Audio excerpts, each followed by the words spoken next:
All right. Hey everyone, my name is Aaron, and so yeah, I've been working on this project called VeloView for the past about 2 years, and it started when it really started as I just wanted to make a cycling website. I want to put cool pictures of bikes online. I want other people to post their pictures of cool bikes. And people to tag who they are, where did they go, what kind of bike parks they have, and it started evolving into, well, how can I get more people involved in cycling, to enjoy everything that's great about it. Not having to pay for parking is really good, especially for going to shows and different places. So yeah, I mean, my background is in web design and development. I've been doing that for more than 15 years, and I thought, okay, well, I can make something. I don't know what it is yet, but I'm going to make something that has to do with cycling. I'm going to use technology to leverage that, and so yeah, here we are. So the title of we were talking about robots yesterday. The title of my proposal was literally humans teaching robots, teaching humans where to ride bikes. So I started getting into artificial intelligence and machine learning and big data analysis, and crunching all of that. And I realized, okay, if I want to scale this idea, this website or web app, then I need to find a way to get a bunch of data and crunch it in order to give that sort of that actionable insight to other people who are riders and also non-riders, people that haven't experienced what it's like to ride around and enjoy their city in a new way. So why do people ride bikes? Why do we love to ride bikes? Who in here rides bikes? Yes, it's awesome. I love to see that. Hell yeah. So, we ride bikes for fun. It's really exhilarating experience to get out there, ride with your friends. You meet new people, a lot of people. Ben Hodge, I met him riding bikes, and I heard him talking about data and AI and music, and I was like, all right, well, this is a new friend of mine.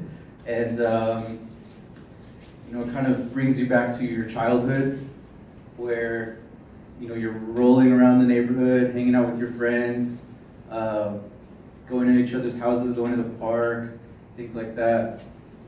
Bikes are just a whole lot of fun. It's also very healthy, keeps your physical and mental health in check. Helps a lot with your cardiovascular system, your limbic system, your immune system, all these great things. It's very clean. So you're on your bike, you're not in a car, you're not on a bus, you're not in a train.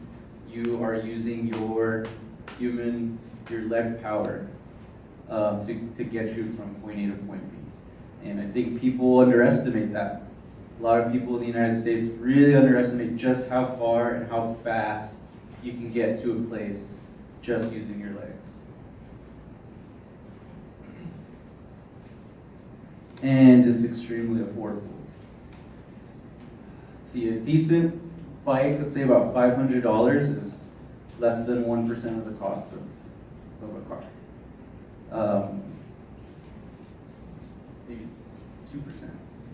1 to 2%. I was like, man, that's a nice car. $50,000 car. Okay.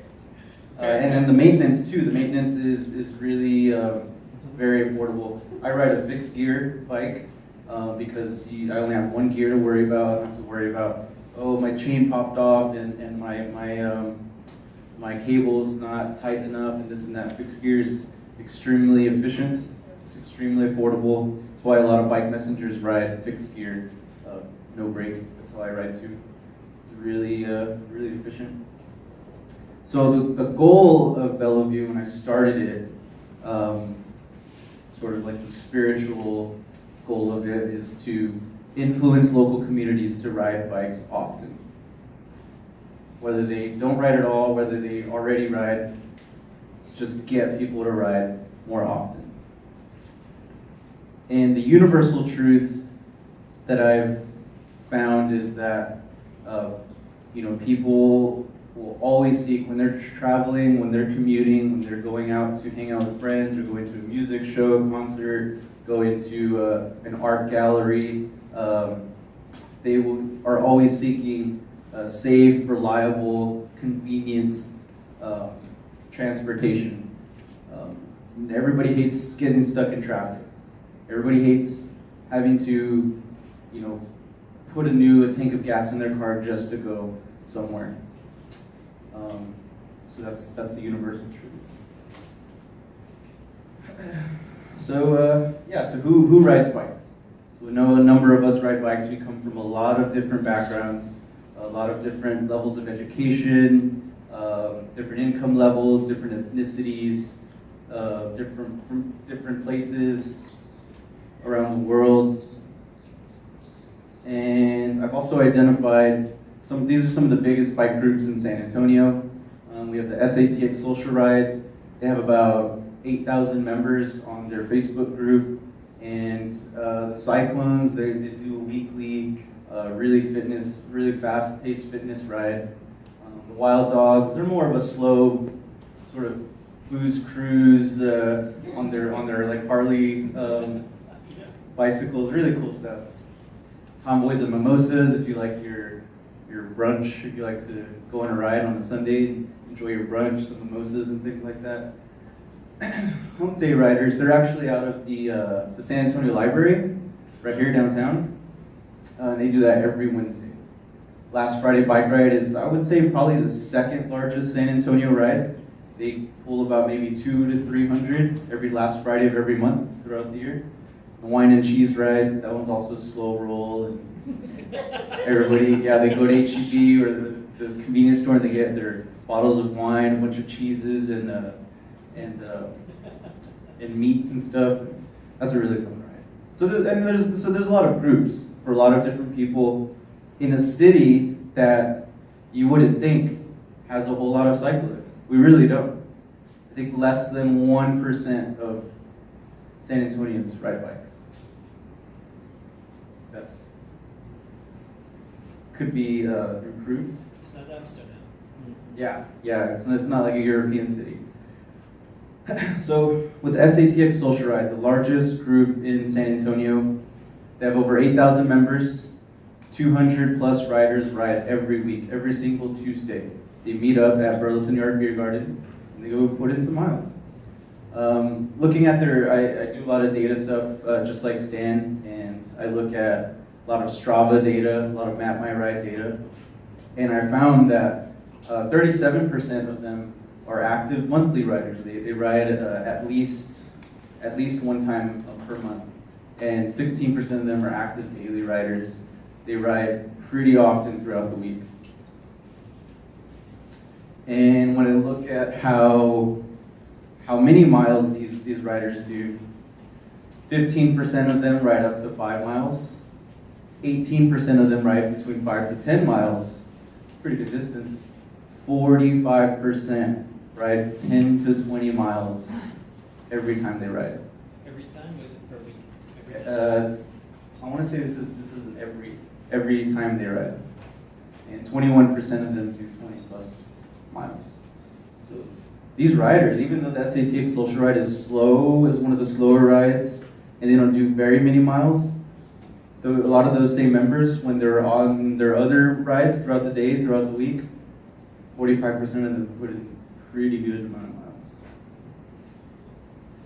Where are they going? So we have, oh, you can answer, sorry. Okay, well, yeah, so to answer that, this slide right here, so they're going with their friends to go enjoy food and drinks. Like they meet up at Burleson Yard Beer Garden. They go to different places like Hemisphere Park. They started going recently to the new Confluence Park. Right. They go to a lot of different like bars and restaurants. Well, I guess I didn't understand that last slide then. So the last slide was measurement of how far the whole group of 200 people ride on the organized social rides. That's what that is referring to. Or you're referring to, in addition to the social ride, when they ride on their own throughout the week.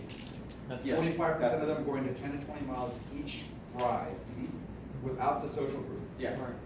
I'm just trying to imagine where they're going for 10 to 20 miles. That's how Are they far I commuting ride to every work? time I ride. I ride 20, actually 20 plus miles. Sorry, what was Are they commuting to work? They could be, yeah. Okay. We It have- could be community work. We have probably over at least 100 miles of paved trail that is off-road. Like meaning Yeah, a off, lot of trail. not on the street. That you Right. can ride all over San Antonio, and the stretches are between 15 and 25 miles. Well, I can get that. It just seems so different from what I've seen for bike commuters for work.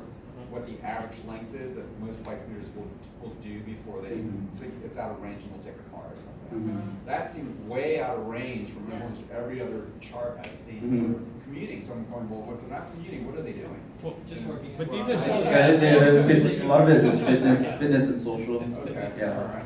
Yeah, I just ride for fun. Okay. I do like 80 to 100 miles a week. Oh my God. Yeah. Wow, you're special. I'll get to why. So yeah, you have your commuters, you have your fitness, you have your social, and I'll get to why social and fitness actually fits really well in with commuting. And also feel free to ask questions, but at any time. So yeah, they're hanging out with their friends. They're going for food and drinks because it's hot in San Antonio and you burn a lot of energy, so you need to replenish yourself. Music, art, and entertainment. A lot of people are riding to go to shows, to go to galleries. Like Second Saturday, there's a lot of cyclists that show up to that. First Friday also. Parks and trails. We have a huge amount of trails, a lot of parks. So a lot of people are, going to those. So, knowing all this stuff and collecting the data and trying to figure out how can I leverage this technology and my skills in order to get more people on the bikes and go into cool places. So I started working on an app. So it's called Bellevue, and it basically delivers personalized bike rides that are based on your interests, your level of fitness. So these are some prototype screens. So when you're ready for a ride, you put in your location, your starting location, what your interests are, either in general or what you're looking to do for that particular ride, and how many miles you typically do or how many miles you want to do for that ride. So you put that in, and it'll create your own personalized list of things of places that you should ride your bike to that are in line with what you're interested in, and also will get you how many miles that you do and how much time you have available, because some people, they don't have all day to ride, they only have 2 or 3 hours to ride. So that's also something to keep in mind. So now that you have the map, you have the list, you can go into these places and see, okay, what are they? Because a lot of these places, they might be new to the cyclist. They might be familiar as well. You can see the rating and you can figure out what kind of special do they have for cyclists or for everybody. So I'm trying to work with businesses to get them to offer these deals to cyclists to incentivize and encourage people, hey, ride your bike to this place. Don't drive, don't bother with parking, traffic, let's try to ease some of that congestion. And of course, save money in the process, protect the planet, things like that. So I'm working with businesses to do that. So how am I doing that? Bunch of data. So this looks like just a bunch of numbers, because it is. But these numbers are what allow what I've been developing to come up with the best routes, the best places, and things like that. So I'm using a bunch of data from Strava, as well as like demographic data from Esri. Google has a bunch of data. social media data also helps too to figure out what a person is interested in, because the fellow of you might not know everything about a person, but using data, I can infer what that person might be interested in based on what I do know about them. And so that's what the data looks like in a 3D sort of scatter plot. This one in particular is a comparison, is a plot of, on Strava data, how often a person rides, their ride frequency, how far they ride, and how many followers they have. So what I wanted to do with this was to figure out, okay, which riders have influence? Which riders they're starting their own rides, they're meeting up with their own friends and getting more people. Are those people that fellow of you should reach out to get them on the platform, because if they're using it, now it's useful to them and their friends, and the friends can start using it, and so on and so forth.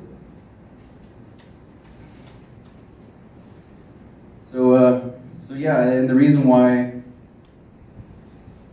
it's great to use data at this point in time is 90% of all data that has been generated has been in the past 2 years. And that's why you're starting to see a lot of data-driven companies, a lot of artificial intelligence companies that are transitioning from research AI to applied AI, because we have the data now. We have the data, we're generating it constantly.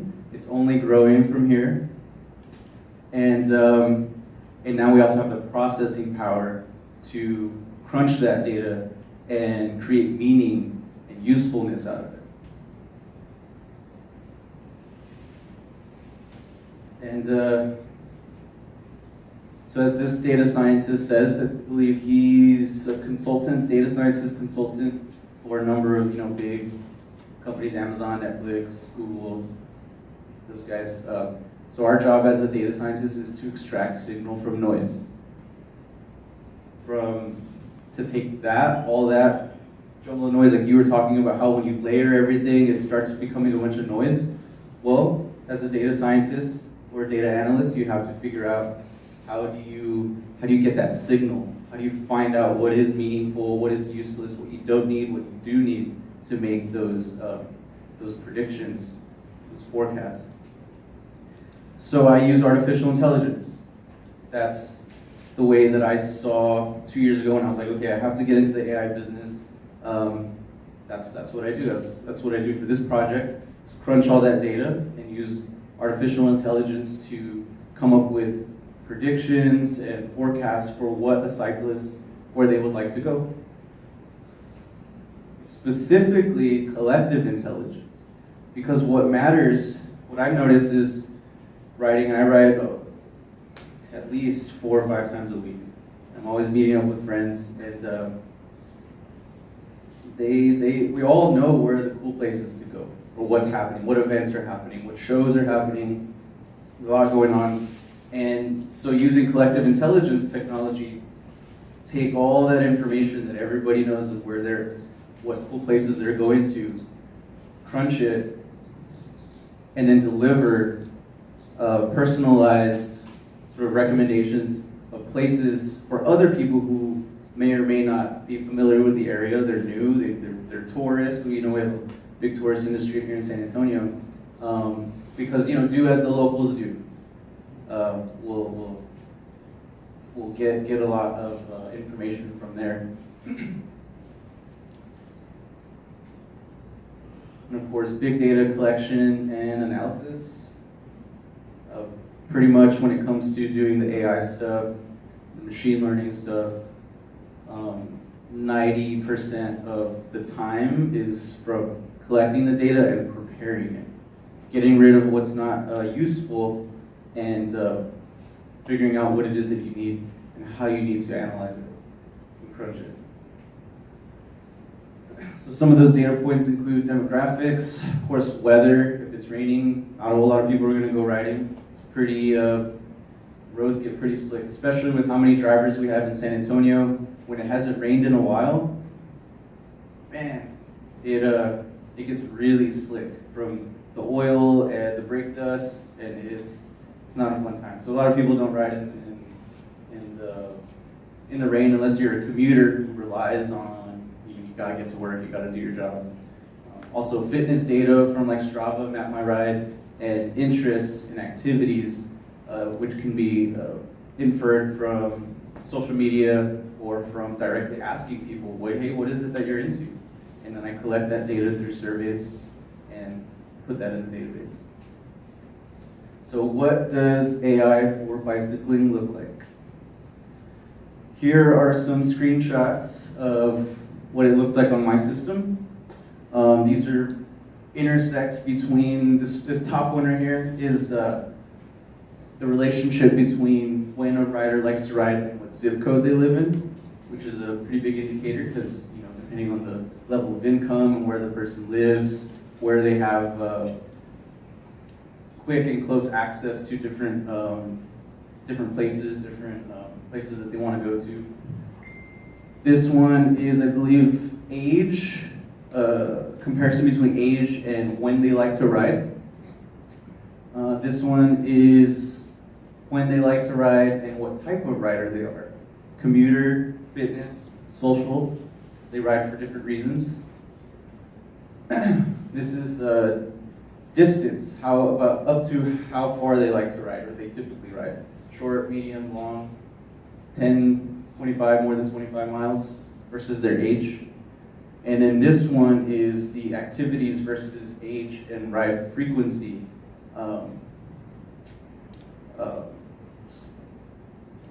Analysis. So you can see food and drinks here, fitness, nightclubs, parks and trails. So as a person gets older and they ride more, well, where do they go? They go out to the trails, they go out and enjoy nature and outdoors and things like that.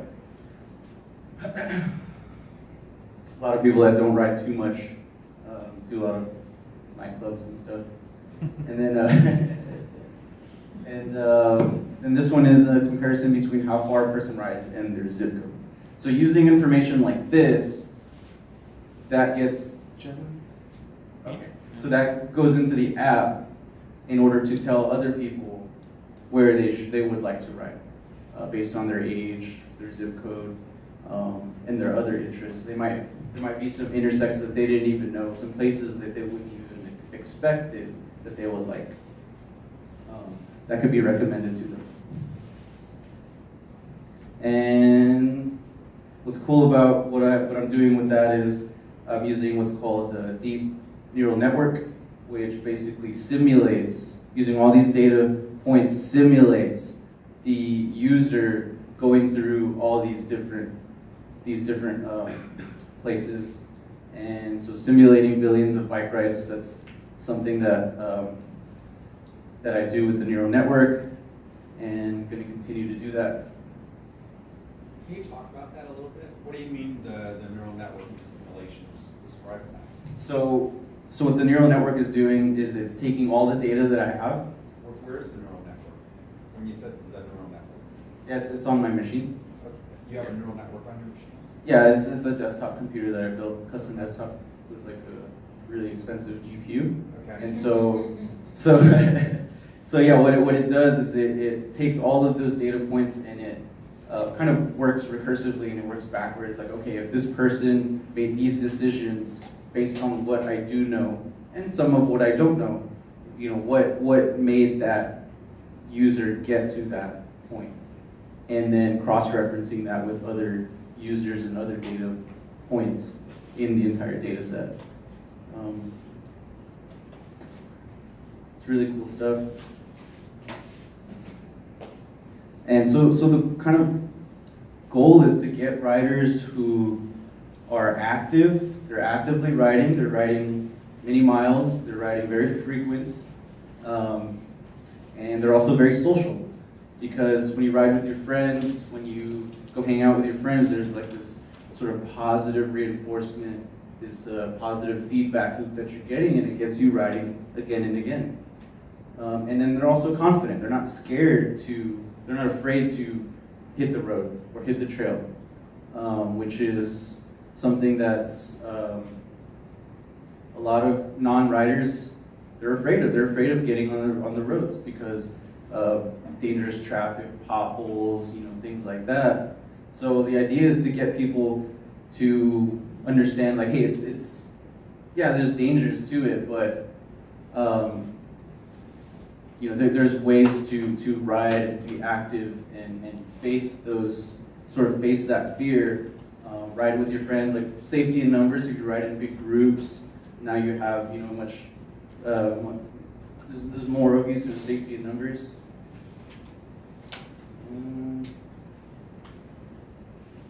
So yeah, I want to talk a little bit about health and fitness, and particularly in San Antonio. So, third of Americans are oh no. Alright. So yeah, a third of Americans are obese, and we have a lot of heart disease, diabetes, and poor mental health. And that's something that, oh, okay. Alright, hello. Hello. Alright. And that's something that exercise, that can help. When you ride your bike, you use your cardiovascular system a lot. So that helps keep your systems in check. And in fact, we actually have about 60 million active bicyclists in San Antonio. I'm sorry, San Antonio, in the United States. Right? So these are people that do ride throughout the year, multiple times a year. 73% of those claim to ride for recreation, and 53% of them claim to ride for fitness. I want to talk a little bit about bike share programs. We have a bike share program in San Antonio called B-Cycle, and B-Cycle actually operates also in Denver and Austin, Nashville, Dallas, Portland. New York, doesn't it? Not New York. I thought there was, maybe not. They have a bike share program, but they have their own. It's not B-Cycle. That's right. But so I want to talk a little bit about that. When I looked at the data comparing these bike share programs, B-Cycle is actually one of the worst performing bike share programs in the country. The stations per dollar and the stations per person is terrible. And not only that, but you end up paying more money for a poor performing bike share program. So in New York, they charge you less, but you get more. In DC, they charge you less, and you get a lot more. Which is something that I don't have an answer for that, but you don't really know that's happening until you sort of look at the data and you compare these different bike share programs to one another. So yeah, so these are the B-Cycle cities. So you get less stations and it's less affordable, which doesn't make sense because San Antonio is not a very rich, on average, the average income isn't as high as a lot of other cities. So why is it that we're being charged more? Is it because of the location of the B-Cycle stuff, where it's tourist kind of stuff? Yeah, and I've heard a lot of people. Mostly only downtown? Yeah, so the most B-Cycle stations are centered around downtown, up and down the Mission Trail, which is notorious for being more of a tourist kind of thing. Tourists hop on the bikes, people that don't really ride very often. So yeah, that's something to look at. Whereas like the other ones seemed like it was more directed towards the entire residents. Yeah. Yeah. Oh yeah. When I went to DC, it was so hard to find a bike ready to rent. Because they were were being out. used. Yeah, they're being used a lot. So yeah, and in this graph, other cities like DC, LA, New York, I think Denver's that one. They're just in a completely different side of the graph. I know a fair bit about the B-Cycle program. I helped bring it to Austin. I don't know as much about the others because we don't have those in Austin. But I do know that the way that the manager for the market deploys the cycles could really make a difference in how the cycles are used. So, like for example, in Nashville, which is also a B-cycle city, many of the stations are located out in parks away from the city center. So clearly they're trying to appeal to recreational users, right? In Austin, a lot of the cycles are located in the central city, and they're appealing to cycling as transportation users. But of course, the cycle stations that are around the town lake are appealing to recreation and tourists, right? So when I look at the way B-Cycle is organized downtown in San Antonio, when I first looked at the map, I thought, okay, I see tourist uses, especially along the Mission Trail, recreational uses, but not very many commuter uses. And I think it's a chicken and egg thing, because you have very few bike as transportation users. When you show the original graph, like how many people go for fitness, how many people go for recreation, you didn't include any for how many use it for transportation, right? So I think B-Cycle, the B-Cycle market manager here was going, well, we don't have any transportation users right now, so we're going to deploy where we have the use. Anyway, that's my feedback. Yeah, I mean, it really depends. Yeah, it's hard to figure out, like, okay, who would use these B-cycles if not very many people riding bikes to begin with. I also think it, and I could be wrong, but I think it may have to do with density as well. Like we don't have urban density, and so I think the other thing that you said was also very common is that people don't ride as far as in terms of recreationally maybe they're riding 10 to 20 miles, but commute wise and people that would use a bike like in that situation here are having to commute too far to have it be useful for them to use in that way. That might also be a reason. Is there a bike bus program here, like bike racks on buses in San Antonio? Yeah. Okay. I think they can only fit like what, 2 or 3? Two.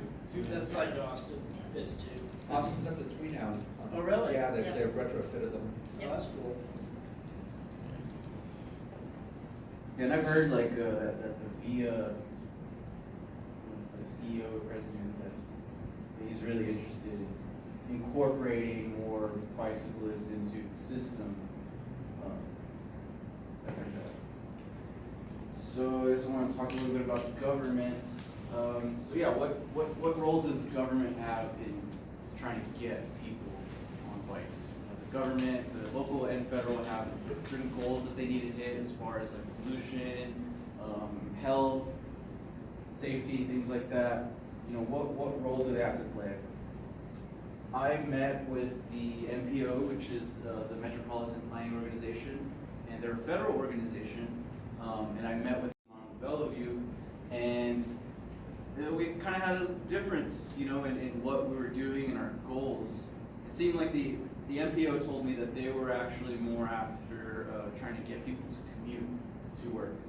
And they didn't seem like they took what I was doing very seriously about social writing and things like that.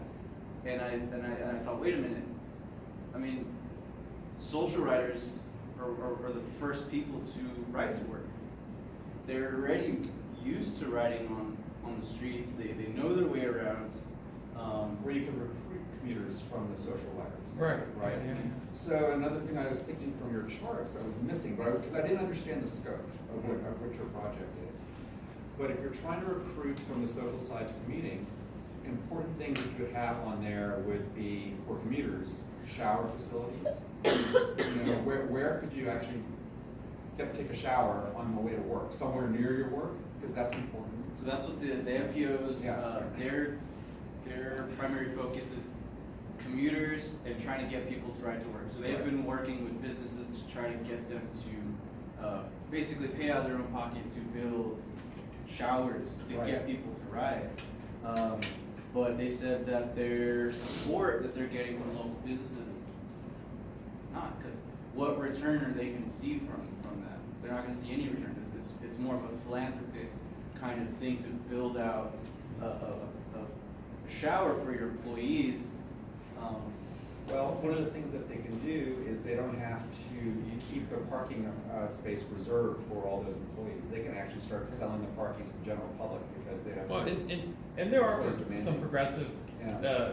companies that like Geekdom, the big co-working space here. I believe they have a shower, right? Yeah. Yeah, they have a shower, and they have bike racks in the entrance, like not like literally past the security part. You can Now, the put your larger bikes there. employers are also going to like have some kind of incentive because they are going to like say, okay, if you work out, we're going to probably pay less in healthcare, Yes, you know, that's the other costs way. on you. So we want you to work out. And similarly to like the healthcare industry, that you know, if you show that you generate so many steps a day, they give you a break. It could be something like that. Yeah. But that's only for employee benefits. For work, and there's some kind of incentive. Yeah. I have another question. Maybe you're going to talk about it later.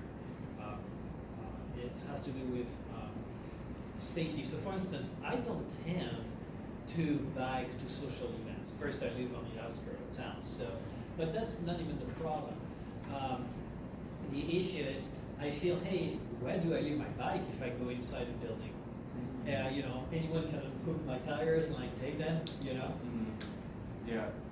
Yeah, you're talking about the security of the bike. Yeah. Right. Right. Yeah. Usually I bring my bike in to every place that I go. And if they don't let me bring it in, then I usually leave. But they can't support 20 people like you, Right. right? No, not everybody, Yeah. but there are a lot of businesses that, you know, like we were talking about how we have so much space in San Antonio, we have like beer gardens and things that have like a lot of space. Right. There's a lot of businesses that can support, you know, up to 30, 50 bikes. And Right. you'd be surprised how many bikes you can fit in a small area. I think I saw a thing that said that for the cost of one parking space, it's about, I forgot how much it was. 10,000 is a Yeah, I was gonna say parking 12,000, space. Yeah. 10 to 12,000. And in that one parking space can accommodate 75 bikes. like 60, 70 bikes. You know, it's kind of, it's ridiculous that. And the city, like our own city has incentives for businesses to put bike racks up, and they'll like pay for it if you fill out the grant work. Right. And stuff like that, and because Aaron and I were part of this nonprofit that's being founded called Bike SA, Like San Antonio. and Bike San Antonio, and that was a lot, like we meet with TCI Capital Improvements for San Antonio. We've met with a bunch of different civic engagement platforms, and then also with the groups, like the social ride guy. His name's Jeff Moore. He works for the city, and he has a pretty good understanding of not just like, oh, I like to ride bikes for fun. He's like, no, I mean he's really thinking about how do we take this as a more serious topic in general. And so the meetings that we've had about small businesses going and taking on some kind of active role in terms of recognizing small businesses that encourage it, I think line up with your VeloView idea of having them being in your routes and kind of being promoted as a bike-friendly space right. and things like that. I think the VeloView route really has some legs when you start getting to the government and MPO side, right? Because I can totally relate to them going, the recreation and the pubs and the wine and the cheese, that's fun, but you know, it's not the serious work that the MPOs and the government sort of focus But on. I think what they don't realize is that a lot of those people that do that socially, Right. they are commuters. We covered that ground, and now I'm trying to help you figure out a way to like communicate that, but then also provide the data that the government and the MPO side of the government is looking for. Yeah. So for example, since they're focusing on commuting, they would like to look at how you're matching up through your AI analysis Class ABC riders with the appropriate facilities. So cycle track, bike lane, Sharo, right? Also secure bike and parking, the shower facilities, for example. And then the other thing you can start to do is when you have this data, you can help the government manage their planning process So when the building permits come in and go through design review, there's almost always a negotiation on they want a waiver for something. And in that negotiation is where you start horse trading, and this is one of the things I helped Austin work on. So they want to build a building more than a certain number of floors, right? So we say, if you want to do that, well then you need to put in a shower, right? Or if you don't want to put in a shower, then maybe you put in parking for this many bikes, and they don't get to go in the back of the parking garage, they actually get the best parking spot for the whole building.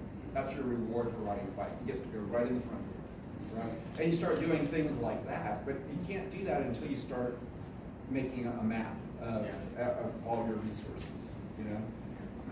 Cool. What's the, do you have like a map of all the bike? Is there access to bike roads in San Antonio? Yeah, the city they've compiled they have a bike map.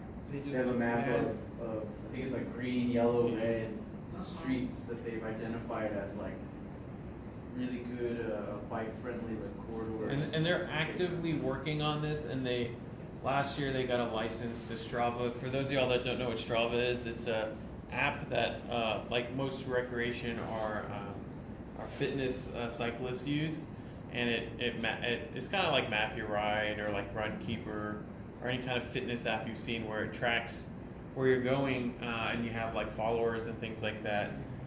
And it's a pretty powerful tool in terms of being able to pull data out of it. So they got a license to the back end of Strava, the city did. And so currently they're supposed to be working with the data. The last I've heard is they're not using it. Jillian told me this. Yeah, And Jillian works with the city, the T-Sky, yeah, right?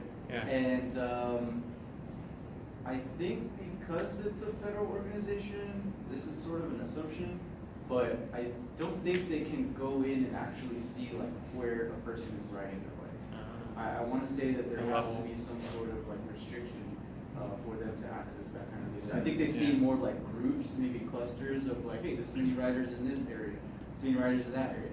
And I don't think they're fully utilizing the license that they do have.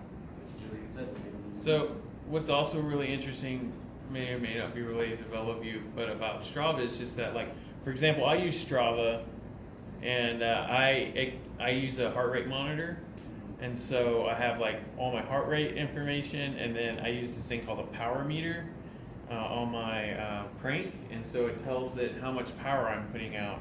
And so, ultimately in the future, like, you're gonna have like really rich data on not just like how cyclists are, how fast they're going or something like that.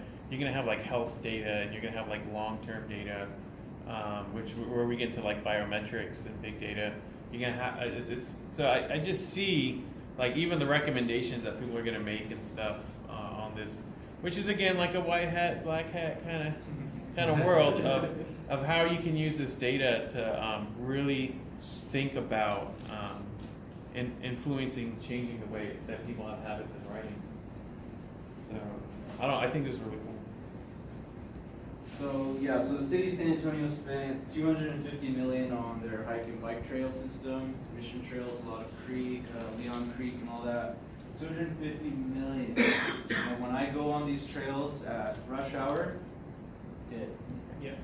Nobody uses them to commute. They will though, they Huh? will. Y'all are gonna get the language. It's just not time yet. It's not You're gonna- convenient. Like Oh, I see. taking what the you're saying. trail is not going to take most people to work. Exactly. To Or to where they're trying to go, These oh, are I see. recreational trails. Yeah, these are not recreational transportation Well, trails. I and see. the other problem is that when it rains, they are floodplain trails. Yeah. Yeah. So You they're can't do it Yeah. across. right. And that's the can thing, fully do it gets back to that, when you build biking infrastructure, which section are you building it for? Are you building it for recreational users, are you building it for transportation users, and they're not the same. Recreational users like meandering things, and transportation users want this straight line. Those trails are multi-use as well, so everyone has. Yeah, so there's also pedestrians, and even on these trails, pedestrians have the right of way. So there really is no place that cyclists have to call like their own. Right. They have to share. If you're on the road, you got to share with cars. If you're on the trail, you got to share with pedestrians and dogs, Yeah. kids and things like that. which isn't necessarily the safest thing. I've had to, stop on a dime to not run into somebody's dog or kid because they weren't paying attention. And so it just kind of places some limitations and things like that. There's just no place that cyclists in San Antonio can call their own, which presents some problems. So let's say instead of 250 million, they bought everybody a brand new bike. Or, they tried to buy as many bikes as they could with that money. For a $400 bike, they could have bought 833,000 bikes. Would those be For used? city of though? San Antonio. Huh? Would they be used? Yeah, that's a good question. Would they be used? But also, is the hiking bike trail used? They're used though. For Maybe not in rush recreation. hour, but Just not during Yeah. rush They hour. used to have Saturday and Sundays most heavily. yeah, And because then, they have like evenings. social groups, They're used for what they're designed for, recreation. Yeah. Right? And then, similarly to like the bike community and the social groups, that runner group I was telling you, so Yeah. we'll have 300 runners on those trails, The SOAR. So, SOAR, I would just, hopefully the idea is not trying to pit one type of use for one type of trail versus what a bicyclist needs. Because I see the need for both equally. Oh, yeah. So, Yeah. I wouldn't trade money spent on the trails for money spent for bikes for everybody. I would love money. Oh, I love the trails though, don't get me They're wrong. nice. They're really beautiful. and then, the goal is to connect all the trails in San Antonio Right. to each other. Yeah. Yeah, so you could go from Which like, we're getting toward, Yeah. getting close. so you'd be able to go from Brooks to UTSA, in a couple hours because it is windy, it is hilly, but so hopefully they get that done. But it's just interesting. Don't you? 5 minutes. Okay, cool. So it's just interesting. We have expected growth of 1.1 million in San Antonio over the next couple of years, 2030. And they expect a 900% increase in traffic. Imagine that. 1604 and 410 is already crazy. I-10 is crazy. Now imagine adding 900% more traffic to that. Over what time? By 2030. And what's the public transportation? I don't really know San Oh, Antonio. What do you mean? And stuff. Okay, great. No, I'm just kidding. Like, I was being facetious. Like, No, we I don't know, have. also- Yeah, we don't have public So transportation. you really don't have a, We have a bus. That's it. just, so Buses. it's like, Do you guys have any light rail lines at all? And what? What are those? no, We okay. have one, we're not doing much better. Just making sure, so, but they spent $250 million on Oh. hike and bike trails that take you just in the woods, even though there's a 900% increase in traffic in the next 20 years? Yeah. Okay, interesting. Yeah. No. Well, it's That's your Texas plan? Yeah. I mean, one of the things about our town is that the people. This is the old money town, man. Yes, it is. It's old money, and the kinds of deals that are made here are not the kind of like politically correct deals that are made in Austin. Hopefully, there's just a lot of ways that people get around what needs to be done, and so transportation. I would put transportation as like one of the number one headbutts that we have here. Like all sides agree that family violence is an issue. All sides agree that drunk driving is an issue.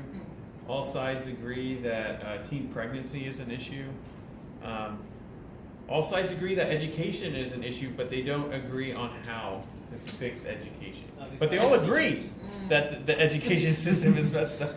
Many teachers go. Yeah, nobody's trying to pretend that it's fine, but they just don't know how to go about it. But with transportation, a lot of it is, I feel, geo-specific, meaning that I feel like in a lot of towns, not just special to San Antonio, is that unless you're experiencing the traffic that day, you're like, why would I want to spend money to have them over there get easy traffic going? And so when I talked with our district council person and then state rep, Diego Bernal, about it, I said it would be culturally interesting as an anthropologist if we had a light rail that went from 37 to 1604 south, which is like you're saying in the sticks, to 281 1604 north, which is in the most affluent part of San Antonio The to ones go. that vote against it. Huh? The ones that vote against it is what history shows. Oh yeah. They would totally vote against it, but what I'm saying as a thought process is like the cultural exchange and possibility of movement on that line is what people don't realize is what would actually like in a way create more unity of people being able to see. Because the biggest problem with San Antonio is most people that visit this town only see that slice that I talked to you all about. They don't understand that there are literally a couple hundred square miles of poverty, and there are people that live in dirt shacks on dirt and dirt roads, and they just don't see it. They don't understand that that's 50%.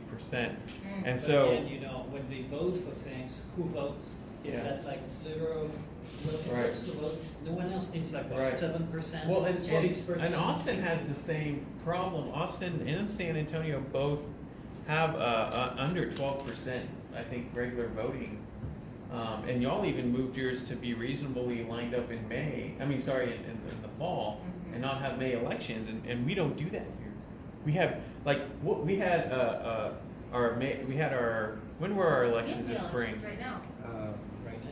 Well, it's the Pre-election. No, but we had like our spring elections, and then we had our runoff elections like this past week. We're having our runoff elections too right now. Right, but from what I understand, you all have most of your heavy elections though, and y'all voted to have them in the fall. The general Like, elections, right. even in off years, happen around election day. Right. That's what I mean. So, anyways, it's that's why I wanted us to meet in many ways as a group, just because I feel like it's such a great juxtaposition to see. We're literally 60 miles away. We probably have same sentimental values of San Marcos and New Braunfels in terms of how we see them, but understanding like San Antonio and Austin differences is really hard until you have to kind of have that sit down. Well, it's One of interesting. the seeing- ways, oh, I'm sorry.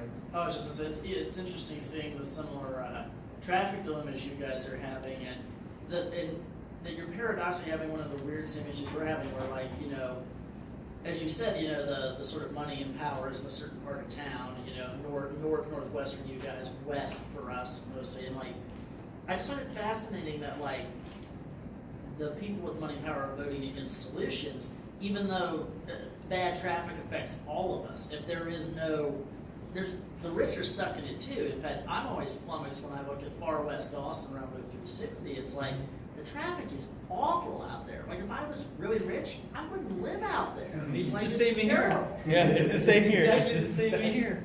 But they don't want to vote to have Well, improvements. drive nice in cars, Austin, so it they doesn't won't even matter. vote to make Yeah, they 360 don't a think so. freeway. They're not even voting for a road solution. They'd Yeah. rather have the lights because, they don't want a freeway out there ruining their views. Like, they don't want anything. They'd rather sit in traffic. It's bizarre. Oh, sorry. Yeah, we should let you. We're all getting, your topic has definitely lit a fire. This is good. Yes. Yeah, so it's interesting, all this, increase in traffic, increase in population, it's gonna affect everybody, like you were saying, rich, poor, middle class, all that. 63% of trips in America are less than 5 miles. We're sitting in traffic, not me, because I ride a bike, but people are sitting in traffic most of the time going less than 5 miles. It's something that could easily be knocked out on a bike. Even if 10%, 15% of people were riding their bike instead of sitting in traffic. And if you go slow, Who you knows don't what that even need would a shower. That's true, and if you have electric assist, you don't need to shower, and that's also a transportation Yeah. solution. I was just at Small Planet e-bikes. They have, Right. it's a bike shop. They have electric assisted bicycles. Well, it was in, And then the when I wind was is in blowing China, through here, you're having a great time. in Shenzhen, the e-bike was Yeah. like the primary Oh, mode of yeah. transportation Those are for most amazing. people. Those are so great. And Oh, I love And I that. almost wonder, like, I think a lot of what you're doing with is, you know, as you said, a lot of these trips could be knocked out with a bike. But, you know, the average American is overworked and incredibly busy. And I think you kind of get this disconnect where a lot of people are like, oh, I don't have time to ride a bike, even though due to the traffic, sometimes the bike, especially for these short trips, would be faster. It'd be really good if there was like a very simple app that basically just you tell it, here's where I am, here's where I'm going. Given current traffic right now, would it be faster to take my bike to do this trip? And just, sure, Google Maps can tell you that, but just, that's the whole point of the app. It's basically like, should I take my bike, yes or no? Well, It's 102 outside. I like the can't ride my bike. incentivizing though of like it telling you how many calories you'll burn and what extra you could eat or something like that, or not eat, or like weight you would lose if you just did this over time, like some kind of extra incentivization of it. The average commute time in San Antonio is 25 minutes, That is Yeah. a lot. which That's you money. get There's far no on a traffic. bike. Yeah.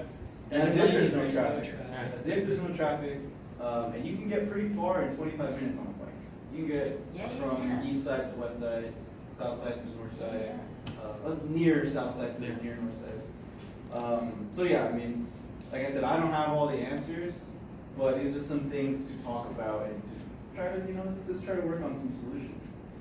In terms of safety, when I surveyed people that do or are comfortable and confident to ride on our roads, these are still some of the issues that they have. The infrastructure, it sucks. We all of us who ride bikes know this. Dangerous traffic. A lot of drivers just don't understand what it is like to say, okay, I'm going to stop driving so much. I'm going to ride my bike.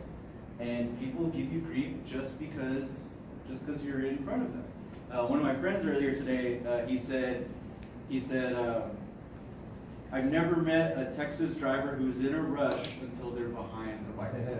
And I was like, that is so true. Also, education and awareness of bike laws and rights. A lot of people say that a lot of drivers think that bikes are supposed to only be in the bike lane, they're only supposed to be in the trail, and that's simply not true. A lot of people have deluded themselves. I've experienced it firsthand, thinking that that's where cyclists are supposed to be. They've never read the law, they didn't read the city ordinance, they don't know the state law. The state law says we're allowed to be in the bike lane if we need to use it. Even the other day, an SAPD officer told our group of like 30, he said, try not to take both lanes. There was too many of us. And if we went by the book, it's supposed to be 2 abreast only. And we would have taken could have taken 4 lanes. You know what I mean? And even some of the officers don't understand. Incomplete bike lanes and trails, they're not all connected yet. And there's a lot of road debris, a lot of potholes. We've recently got the city to agree to sweep 8 times a year. That's it. 8 times a year. Well, and we asked them to do it, and they said they did, and it turned out they hadn't. And so we called them out on it. So it's gotten to the point where cyclists have had to go into roads with brooms and sweep it up because the city, And we tag these them. big machines to do it. We'll tag the group. Like the group will know and do it. If and you're then a we tag driver the who city. actually respects cyclists No and one wants knows to, what like, you're there's supposed to somebody do. in front of you and you're going slow because it's a cyclist, the cars behind you will get mad at you, the driver. They're like, why are you driving slow? It's Yeah. like, well, because I'm actually trying not to hit the cyclist. you Yeah. know? Yeah, no. There's also a huge difference, like if you compare San Antonio to like Portland, as far as like Oh, everybody pedestrians and bikes. Everybody bikes. Yeah. Here- Seattle, Portland. No, like here, if you wanna cross the street, pedestrian, you're running across the street. Yeah. In Portland, cars will stop for Yeah, you. halt. It's totally different. It And I is. think part of that is class, in how people perceive people that are on foot or on bicycles as being, lesser. We've had, I think since 2015, in the state of Texas, 1,500 deaths. Is it Texas or San Antonio? It's gotta be Texas. Yeah, this is Texas. 1,500 deaths, pedestrian and cyclists, due to getting hit, accidents, from a car. So the way I like to tell people is we went to 2 wars over just as many people dying. And when it comes to people, pedestrians and cyclists, it's hard to get people to agree on a solution for that. So some solutions I've kind of come up with, I'm not actively working on it, it's just kind of an idea. LiDAR point cloud road mapping system, similar to what you do with virtual reality and augmented reality, which would, even Google Maps, they use this on their cars to 3D map the surroundings.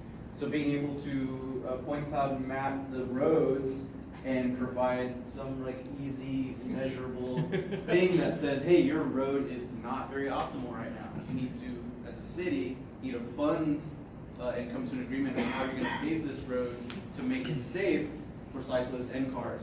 One thing that motorists don't understand about cyclists is like, a lot of them are like, oh, there's a bike lane there, but they're in the car lane. They don't understand is that a lot of debris gets pushed into the bike lane, and it's unsafe.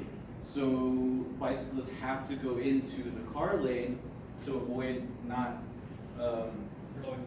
going down, and motorists think like, oh, they're just being a nuisance. They're just being in the way just because they think that they can. Well, one, we can legally, but two, we're trying not to die. We're trying not to get hurt. We're just trying to get to point A to point B, from point A to point B, just like everybody does. So, and when it comes to autonomous vehicles, so it's predicted that 80%, there's going to be 80% drop in car ownership by 2030. So are you saying of the 900% increase, they're gonna be autonomous? That's what the city, so that measure is what the city said. This is from a think tank that says that if those autonomous vehicles are rolled out Well, I'm just trying to interrelate. Yeah. Oh, yeah. Yeah, here's what that stat's predicated So on, like what has to happen for that stat to be accurate. So with that, say that happens, I don't know if that's gonna happen. I really don't know. I But don't that's think what's 900% been is gonna happen. That sounds really high. I don't know. We're We're seeing growing. an amazing amount of slowdown and congestion. Like even like I've been here only 3 years. I'm like, wow. Right, but I mean, have you seen that science where the number that's predicted is so high that it prevents itself from happening? Right? It's sort of like saying, Okay, there's a how can you 100% die? chance if you eat this you're going to die. You're not going to eat it, so the chance drops to 0. You see what I'm saying? You know, I mean, it's Well, there's that old SKCD comic where it's like there's two people walking in a golf course during a lightning storm, and then one of them's like, I think there's like, oh, there's only a 1 in 600,000 chance we'll be hit by lightning, and then the like little caption is like, the chance of people dying who know this stat, 1 in 10. Exactly. That's what I'm wondering about. The 90%, like that seems like one of those numbers that you actually never get to because behavior will change or people will move or something before you get anywhere close to that. Particularly because as traffic drops, you'll have induced demand. People who aren't driving currently suddenly are fine with driving because there isn't as much traffic now. Yeah, so we'll see how that plays out. I know in the city of San Antonio, the COSA group on Facebook, I see a lot of people talking about, oh, we need more parking in downtown San Antonio. I have a hard time finding parking. But imagine if the city built all these parking garages and then this happens. Now we have a bunch of wasted space. Did I see in somebody else's slide that Valero is one of the largest businesses in San Antonio? Yes. And that's an oil industry? Yes. Okay, thank you. That's the gas station. But also, I mean, Next slide. sustainable. Ah! about But also like just park lobbyists and ride interests. bikes? Park and ride bikes. Park and ride bikes. I don't understand. Park and rides, like buses. You know the park and ride? But then you have the bike there, right? So, like put a e-cycle station at a commuter spot. So in Denmark, they did that, like Oh, that's train station anyway. We don't have any trains here. So real quick on pollution, I put together this sort of this sheet, and it's about like, okay, how can we curb carbon emissions? And so basically going with the average CO2 usage per year per car, and sort of measuring that by like if 5% of if 5% of commuters in San Antonio rode their bike to work 2 times out of the week, we would curb emissions by 1.5%. So I made this entire like sort of graph to be able to see what that would look like to start reducing some of the carbon emissions. It's San Antonio's had very poor air quality as of late. I've seen a lot of ozone Action days. action Well, Austin's days. having them too. I was over there with you the other day. You were like, Joe, we can't go outside. I'm like, what? And then I was like, whoa. And one of the worst things as a cyclist too is like you're riding and you need this to gulp down all this air, and there's just all these diesel trucks and stuff in front of you just blowing smoke into your lungs, you know? Like, F-250. yeah, and there's also people out there who intentionally Rolling coal. will blow smoke in your face, just because they can. And so, well, we've had plenty of discussion. And thank you, Joey, for having me.